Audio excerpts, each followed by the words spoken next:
안녕하세요, 디노입니다. 오늘은 키 175cm, 리치는 183cm로 전 UFC 라이트급 잠정 챔피언이자 수많은 명경기를 제조해 많은 격투 팬들의 바지를 적신 더스틴 포이리에 대해 알아보도록 할 텐데요. 그의 닉네임인 다이아몬드와 같이 어떠한 시련들을 딛고 어떻게 지옥의 체급 중에 하나라고 불리우는 UFC 라이트급에서 잠정 챔피언까지 오르게 되었는지 짧게 알아보도록 하겠습니다.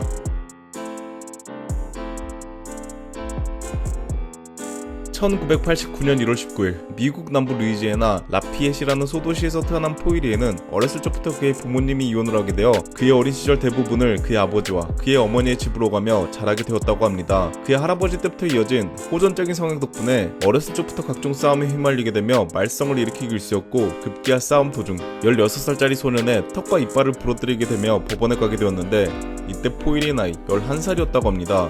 비록 중학교 때 미식축구, 야구 등을 했었지만 술은 물론 각종 사고를 치고 다니게 된 포이리였고 결국 14살이 되던 해에 학교에서 퇴학을 당하고 맙니다. 이후 학교 선생님의 도움을 받아 학교를 다시 다니며 레슬링도 하는 등 잠시나마 학교 생활에 적응하는 모습을 보여주나 싶었지만 이내 소년원을 가게 되며 포이리와 학교의 인연은 여기에서 끝이 나게 됩니다.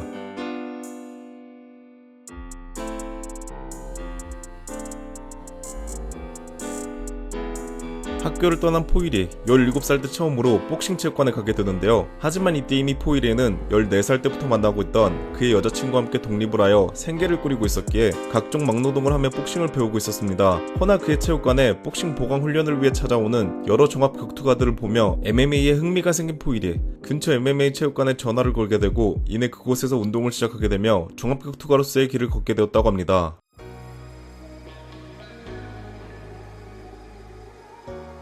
이후 글래디에이터 아카데미 관장이자 전 UFC 파이터 팀 크레이더의 가르침 아래 본격적으로 운동을 시작한 포이리에는 아마추어 전적 8승 1패로 2009년 5월 16일 만 20살의 나이에 루이지애나 지역단체에서 라이트급으로 데뷔전을 치러 1라운드 1분 19초 만에 KO 승리를 거두게 되고 이후 2009년 말까지 4경기를 더 치러 KO, TKO 또는 서브미션 가릴 것 없이 피니시 행진을 이어나가는 저력을 보여주며 화려한 데뷔 연도를 보내게 됩니다. 그 다음 연도에도 2번의 승리를 더 거두게 되고 이내 당시 북미 격투 메이저 단체 중 하나였던 WEC에 진출함으로써 드디어 메이저 단체에 입성하게 되는 포이리. 당시 그의 메이저 무대 데뷔전에서 그를 반겨준 상대는 경량급 최고 명문 체육관 중 하나였던 팀 알파메일 소속으로 직전 경기까지 8승 3패를 거두고 있던 데니 카스티오였습니다. 경기 초반부터 강력한 피지컬을 앞세운 카스티오의 레슬링에 고전을 하게 된 포이리에는 카운터로 노리는 서브미션마저 족족 막히게 되며 결국 메이저 무대 데뷔전에서 프로 데뷔 이래 첫 패배를 당하고 맙니다. 하지만 3달 뒤 당시 9승 2패를 거두고 있던 잭 미클라이트를 상대로 1라운드 53초 만에 TKO 승리를 거두게 되며 지난 경기에서의 아쉬움을 조금은 덜어내게 된 포이리였습니다. 이때 이미 WEC는 UFC에 인수되어 포이리에 또한 북미 제1의 메이저 단체인 UFC로 넘어가게 됐는데요. 여기에 겹경사까지 터져 그가 활약하던 라이트급의 바로 아래 체급이었던 패더급 넘버원 컨텐더와 붙을 기회까지 잡게 됩니다. 당시 합병으로 인해 WEC 패더급 챔피언에서 UFC 패더급 챔피언으로 승격된 조지 알도가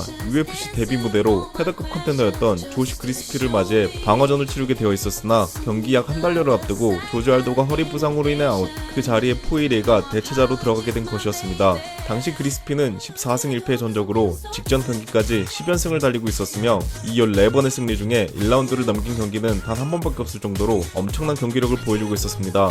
더욱이 포이리에는 여태까지 경기를 치러본 적이 없는 새로운 체급에서의 데뷔전이었기에 컨디션 난조라는 리스크를 안게 되었고 이러한 상황을 반영이라도 하듯 그리스피의 또 다른 희생양이 될 것이라는 전망이 대다수였으나 이러한 예상이 무색하게 1라운드 시작부터 3라운드가 끝날 때까지 포이리에가 그리스피를 전방위로 압도하는 모습을 보여주며 패더급에서 돌풍의 핵으로 부상하게 됩니다.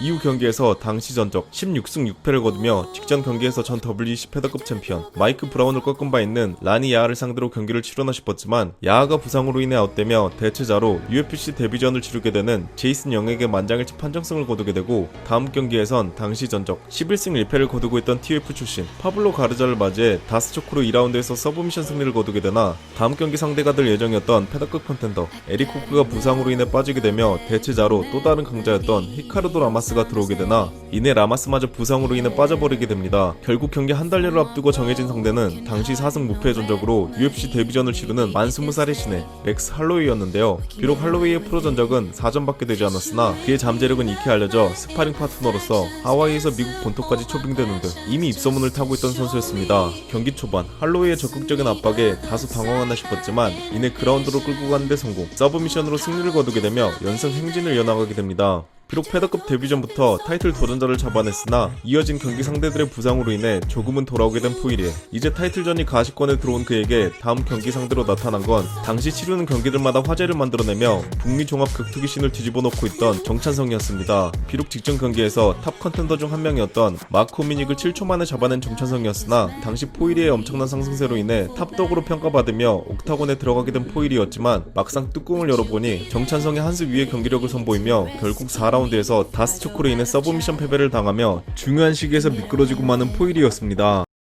네, 오늘은 운이 아닙니다. 이제 그 사람을 불러도 될 것 같습니다. I want 조제 알도.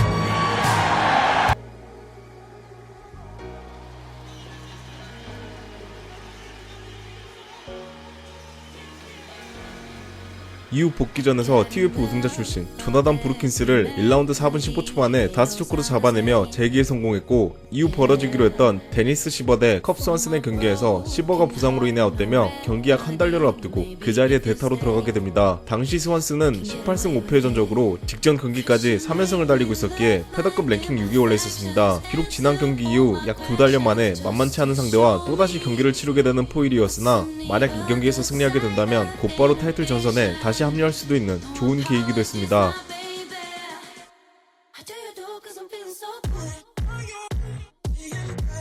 1, 2라운드 팽팽한 경기 양상을 띄었기에 승부처가 될 3라운드였으나 스완슨에게 더블렉을 허용한 후 백까지 잡히게 되었고, 이후 모멘텀을 가져간 스완슨에게 반전을 만들어내지 못하며 결국 만장일치 판정패를 당하고 맙니다.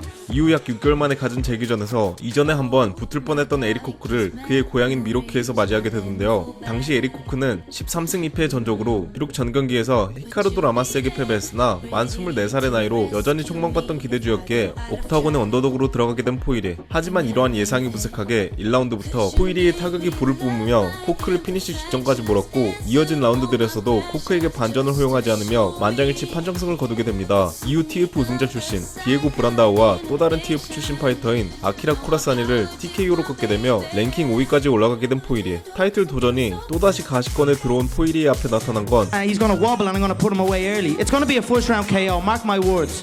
I've never disliked somebody that much that I've ever fought. Dislike somebody that much that I've ever fought.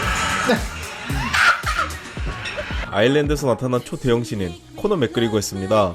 당시 엄청난 퍼포먼스와 함께 많은 팬들의 기대를 등에 업은 맥그리거를 랭킹 5위의 자격으로 포이리가 검증에 나서나 싶었지만 되려 1라운드에서 TKO로 무너지게 되며 또다시 중요한 시기에서 미끄러지고 마는 포이리였습니다.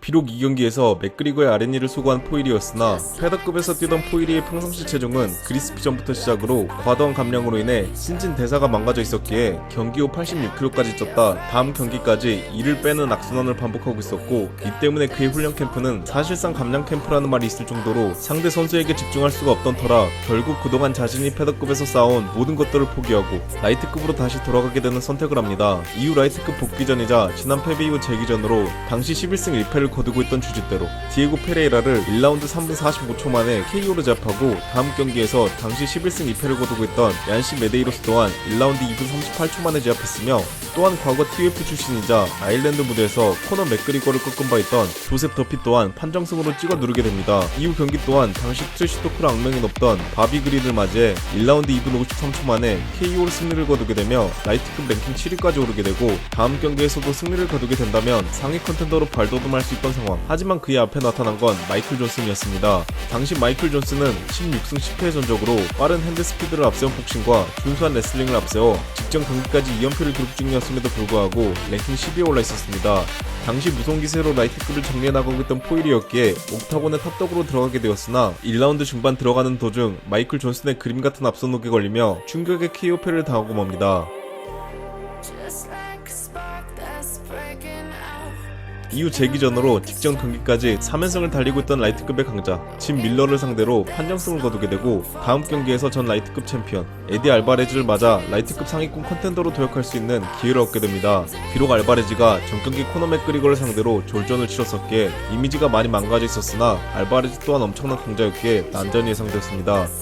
1라운드부터 달라진 디펜스와 함께 포이리가 유효타를 쌓아나가며 우위를 점했고 2라운드에선 뒷손을 적중시키며 알바레즈를 위기에 몰았었지만 이후 알바레즈가 반격에 성공. 포이리에를 케이지에 구겨 넣었던 차 알바레즈의 반칙성 니킥이 터지게 되고 결국 경기는 무효 처리가 되고 맙니다. The best I can. I apologize to Dustin, and I apologize to. Hey, don't boo this man. This guy's a champion. This guy's fought all over the world. I got nothing but respect for this guy.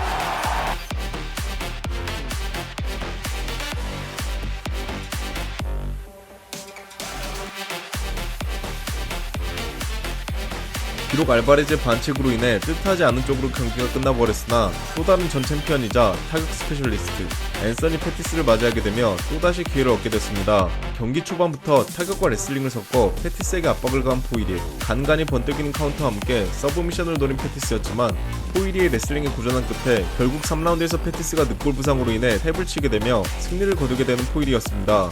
이 경기로 인해 랭킹 5위까지 올라가게 된 포이리였으나 당시 챔피언이었던 코너 맥그리거가 방어전을 치르지 않고 있었기에 체급이 고착화되어 있었고 이미 라이트급의 터줏대감을 넘어 화석이 되어버린 두 선수 하빕 누르마고메도프와 토니 퍼거슨 또한 기회를 기다리고 있었기에 다음 경기로 붙게 된 상대는 WSOF 챔피언 출신으로 UFC에 입성했으나 직전 경기에서 에디 알바레즈에게 생애 첫 패배를 당한 당시 랭킹 6위 저스틴 게이츠였습니다. 경기 초반부터 게이츠가 그의 전매 특허인 로우킥과 함께 압박을 가했고 포이리에는 펀치 카운터로 이를 갚아주며 게이츠의 안면을 붉게 만들게 됩니다. 또한 포이리 후 푸더크로 인해 게이츠가 펀치 거리를 찾는데 상당히 애를 먹으며 1라운드에서만 유효타가 63대 34로 약 2배 가까이 벌어지긴 하나 게이츠가 적중시킨 34번의 타격 중에 20번의 타격이 로우킥이었으며 포이리의 레슬링 또한 게이츠에게는 씨알도 먹히지 않았기에 라운드가 진행될수록 게이츠의 페이스로 넘어가나 싶었지만 4라운드에서 포이리의 로우킥 카운터 펀치가 깔끔하게 터지게 되며 이어진 후속타로 경기를 끝맺음으로써 승리를 거두게 되는 더스틴 포이리였습니다. 경기 후 인터뷰에서 당시 챔피언에 등극했던 하빕 누르마고메도프를 원한다고 이야기했으나 당시 하빕에겐 맥그리거와 퍼거슨 등 아직 해결하지 못한 숙제들이 많았기에 결국 당시 랭킹 3위에 올라있던 에디 알바레즈를 상대로 리매치를 가지게 됩니다.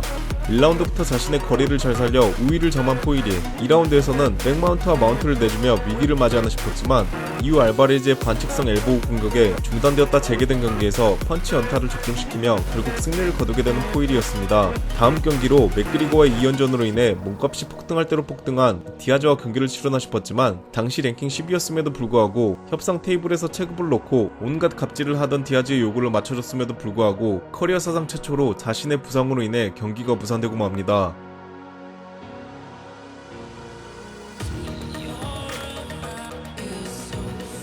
에디 알바레즈와 1차전부터 챔피언 출신들과의 경기로만 4연전을 치러 한 번의 무효 경기를 제외하곤 모두 승리를 거두었기에 어떤 식으로든 기회가 오나 싶었지만 푹 쉬다 온 맥그리거가 하빕을 상대로 복귀전을 치르게 되었고 이후 맥그리거를 꺾은 하빕이 경기 후 벌어진 패싸움으로 인해 9개월간 출전 금지를 당하게 되자 UFC에서도 어쩔 수 없이 잠정 타이틀전을 추진하게 됩니다. 하지만 후보군에서 당시 랭킹 3위에 올라있던 자신의 이름이 언급되지 않자 이에 분개한 포이리에가 타이틀전 또는 그에 응당한 보상을 내놓아라 아니면 단체에서 내보내달라 라고 어필하게 되었고 결국 UFC 236에서 7년 전 자신이 꺾은 바 있던 당시 패더급 챔피언 렉스 할로웨이를 상대로 라이트급 잠정 타이틀전을 치르게 된 포이리였습니다.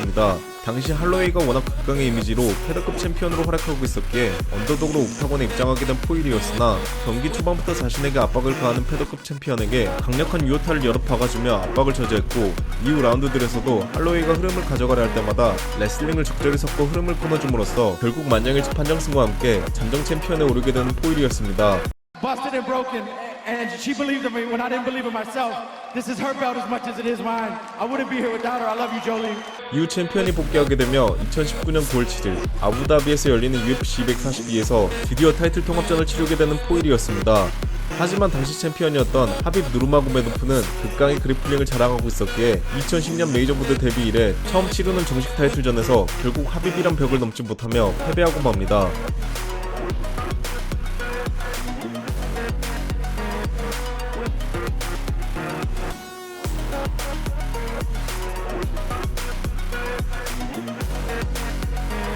오늘은 더스틴 포이리에 관해 짤막하게 알아보았는데요. 자신이 어렸을 때 방황했었기에 은퇴 이후 자신의 고향의 복싱 체육관을 열어 청소년들에게는 무료로 가르치며 도움을 주고 싶다는 포이리에. 오랜 기간 컨텐더 자리에서 활약했었기에 시기가 좋았다면 챔피언의 자리에도 충분히 오를 수 있었던 이 비운의 파이터가 앞으로 어떤 모습을 보여줄지 지켜봐주시면 재밌을 것 같습니다. 오늘도 시청해주셔서 감사드립니다.